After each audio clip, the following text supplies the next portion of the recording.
Je me suis souvent demandé ce que la lecture pourrait apporter à quelqu'un. Eh bien, le voyage, l'évasion, peut-être la connaissance des autres imaginaires, parce que je me demande un monde dans lequel la lecture serait absente, ce que ce monde serait. Il serait un monde vide, désertique. Eh bien, la lecture vient poser quelques végétations ici et là, donner un peu de verdure, donner une géographie plus bariolée, donner peut-être aussi des sons, des saveurs, des parfums, et peut-être aussi de toucher, parce que ce qu'on oublie souvent dans la lecture, et on l'a perdu, ce sont les pages qui se tournent.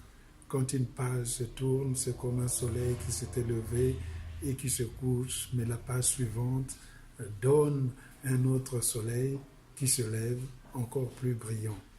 Moi, j'ai vécu à travers la littérature dans mon Afrique profonde, dans mon petit Congo, où par une petite fenêtre, j'apercevais des mondes qui m'étaient étrangers. Je lisais Marcel Proust dans sa bourgeoisie et j'ai pensé que ce qu'il y avait chez Proust, c'est un peu ce qu'il y avait chez nous. Quand on lit Marcel Proust au Congo, Marcel Proust devient congolais. Quand on lit le Clésio au Congo, il devient congolais. Et en réalité, comme je l'ai souvent dit, eh ben, le lecteur prend la nationalité de l'écrivain qu'il est en train de lire. Lire, c'est comprendre l'autre.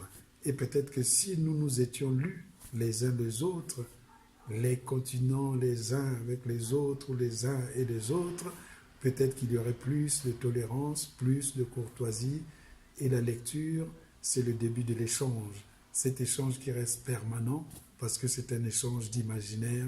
Ce ne sont pas des échanges factices. C'est quelque chose qui nous emporte et qui continue à nous emporter.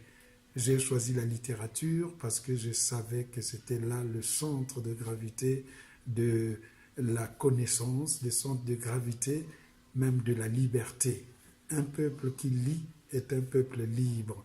Un peuple auquel on ne donne pas la lecture est un peuple qui reste enchaîné dans cette prison de l'ignorance.